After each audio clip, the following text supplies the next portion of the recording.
Olá, eu sou Daniela. Hoje falaremos dos excedentes do consumidor e do produtor. Então, primeiro o excedente do consumidor, depois o excedente do produtor.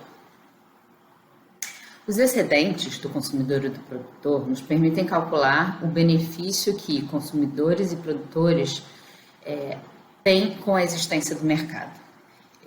Nós também podemos calcular o bem-estar de consumidores e produtores e a mudança no bem-estar quando há uma mudança de preços. Para calcular os excedentes, precisamos apenas da demanda e da oferta. Aqui tem um exemplo discreto de uma curva de demanda e uma tabela equivalente à curva. Vemos aqui que temos 5 potenciais compradores, suas respectivas disponibilidades a pagar ou propensões a pagar, o preço pago, que é o preço de mercado, e o excedente do consumidor. Vejam que o excedente do consumidor é a diferença entre o que cada consumidor está disposto a pagar e o que ele efetivamente paga. Então, o excedente do consumidor individual do Alexandre é 34. O Alexandre estava disposto a pagar 59 pelo bem, mas o preço de mercado desse bem é 25. E 64 é o excedente do consumidor total, é a soma dos excedentes individuais. Aqui no gráfico a gente percebe que os excedentes do consumidor de cada um dos consumidores são esses retângulos. Então, retângulos delimitados pela curva de demanda e pelo preço. Sendo que a soma desses 3 retângulos aqui é o excedente do consumidor total. Vejam que o Eduardo, por exemplo, ele não tem nenhum excedente do consumidor, porque o preço de mercado é exatamente igual ao que ele está disposto a pagar. Aqui num exemplo linear, de demanda linear, exemplo contínuo, temos que esse triângulo representa o excedente do consumidor. É a área que está acima do preço de mercado e abaixo da demanda, da curva de demanda. Aqui temos um exemplo de deslocamento de curva. A gente tem uma diminuição de oferta. Isso faz com que o excedente do consumidor diminua. Aos novos preços e quantidades de equilíbrio, percebam que com a diminuição da oferta, a quantidade de equilíbrio diminuiu e o preço aumentou. E a área, então, delimitada pelo novo preço e pela curva de demanda é menor que a área anterior. Aqui a gente vê que essa perda de excedente do consumidor pode ser dividida em 2 perdas. Uma perda se dá pelo fato de que o número de consumidores agora no mercado diminuiu, como consequência dessa diminuição da oferta, e os consumidores que permaneceram no mercado têm agora um menor excedente. Por quê? Porque o preço aumentou. O novo preço de equilíbrio é mais alto, então o excedente do consumidor é menor. Aqui, de forma bastante análoga, temos a representação de uma oferta e do excedente do produtor e também da tabela equivalente. Então, vemos, por exemplo, que a Bruna está disposta a receber 15 pelo produto e recebe 25, tendo então R$10 de excedente do produtor. Para esse exemplo, temos o preço de equilíbrio também em 25, né? De forma, essa oferta foi desenhada para fazer parte do mesmo mercado que o exemplo da demanda, então o preço de equilíbrio é 25, e o excedente do produtor total é 30, que é a soma dos excedentes individuais. Aqui no gráfico a gente percebe que o excedente do produtor é a diferença entre o que o produtor está disposto a receber pela venda do bem e o quanto ele recebe. Então, essa diferença é o seu excedente. E o excedente do mercado é a soma dos excedentes individuais.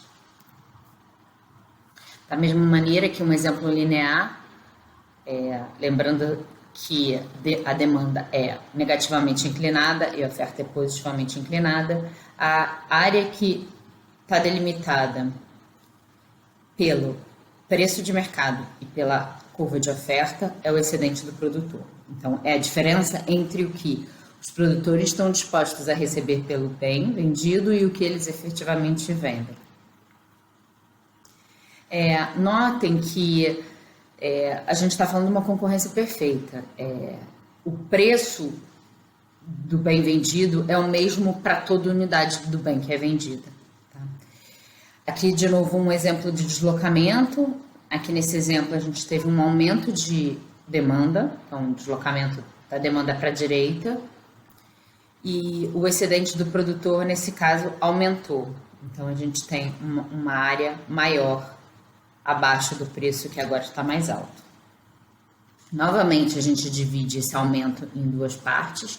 Uma parte se deve ao fato de que os produtores que já estavam no mercado têm um maior excedente agora, e a outra parte, esse triângulozinho aqui marcado de amarelo, é o excedente do produtor que foi acrescentado ao excedente inicial e que diz respeito ao aumento da quantidade demandada. Então, a gente tem novos produtores agora no mercado a esse novo preço mais alto.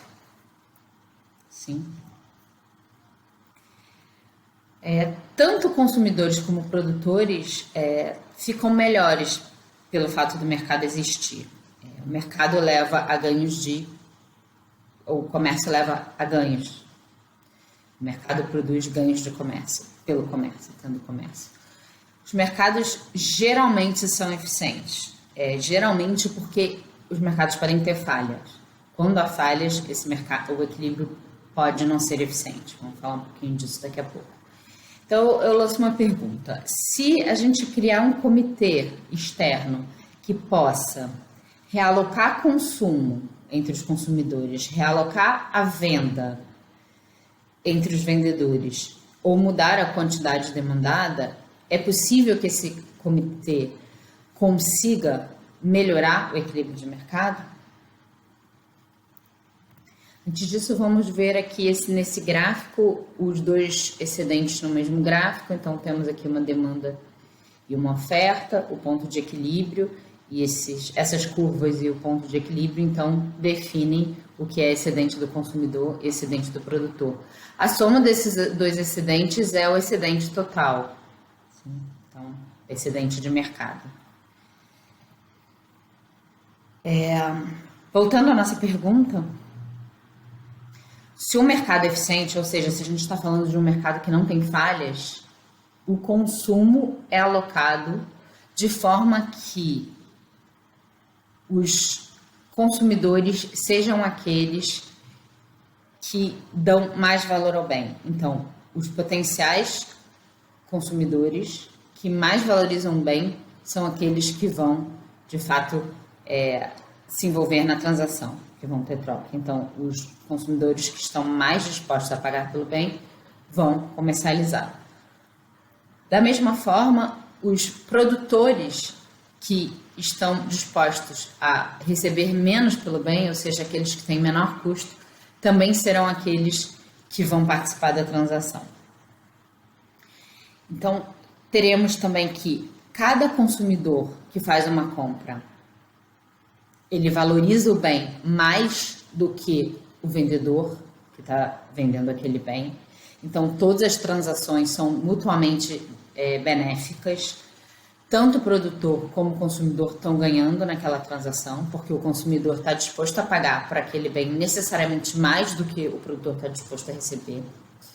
E, por outro lado, todo potencial consumidor que não participa do mercado, ou seja, que não efetiva uma compra, ele está disposto a pagar menos do que um potencial vendedor está disposto a receber. Então, por outro lado, não há nenhuma transação benéfica que seja de forma mutuamente benéfica que seja excluída do mercado. Então, quando o mercado não tem falhas, o equilíbrio é um equilíbrio eficiente. Não tem como criar um comitê externo que faça alguma mudança nesse equilíbrio de forma a melhorar.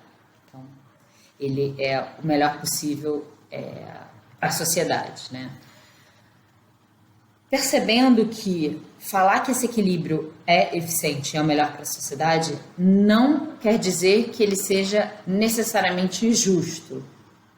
E não quer dizer que individualmente consumidores e produtores estão no melhor equilíbrio possível para si individualmente. É o melhor equilíbrio para a sociedade como um todo. Isso tem uma diferença. Pode ser que algum consumidor individualmente tenha como melhorar. Só que para melhorar esse consumidor, necessariamente a gente vai ter que piorar algum outro consumidor ou produtor envolvido. Então a gente precisa piorar algum agente para melhorar esse agente. Por isso, então, a gente está no equilíbrio que é eficiente no sentido de Pareto. Mas o que não significa que não tem um espaço para uma melhora individual. Tá? Agora, os mercados algumas vezes falham. Tá? E falaremos já das possíveis falhas de mercado. Quando tem uma falha de mercado, a gente não garante que o equilíbrio que esse mercado vai atingir seja eficiente. Os dois fatores que fazem com que o mercado funcione bem e chegue a esse equilíbrio eficiente e tudo mais são o direito à propriedade e o papel econômico do preço como sinal. Então, a existência de um preço que ajuda a sinalizar o quanto o consumidor quer pagar e o quanto o produtor quer vender é um dos fatores decisivos para que esse mercado funcione. E o outro fator, direito de propriedade, então o bem, a gente tem que garantir que o bem pertença ao produtor até o momento em que ele venda para o consumidor e garantir então que esse bem comprado vai pertencer a esse consumidor que comprou.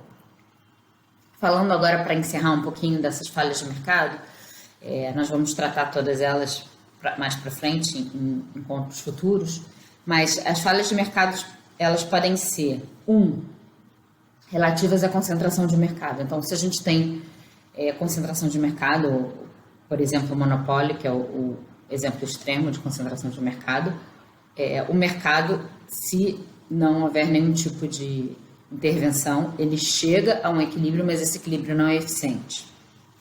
Segundo, a falha de mercado, que a gente vai tratar mais para frente, são as externalidades. Tanto positivas quanto negativas levam a um equilíbrio que não necessariamente é eficiente.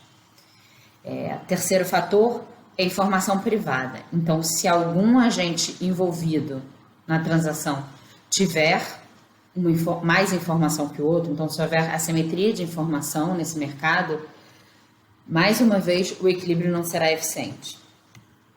E o quarto fator, quarta falha de mercado, tem a ver com o fato do bem ser exclusivo e rival. O bem privado, que é um bem onde não há falha de mercado, ele é exclusivo e rival. Então, se a gente tiver um bem que seja ou não exclusivo ou não rival, ou as duas coisas, mais uma vez a gente não garante que o equilíbrio seja eficiente. Por hoje é isso. Tchau, tchau.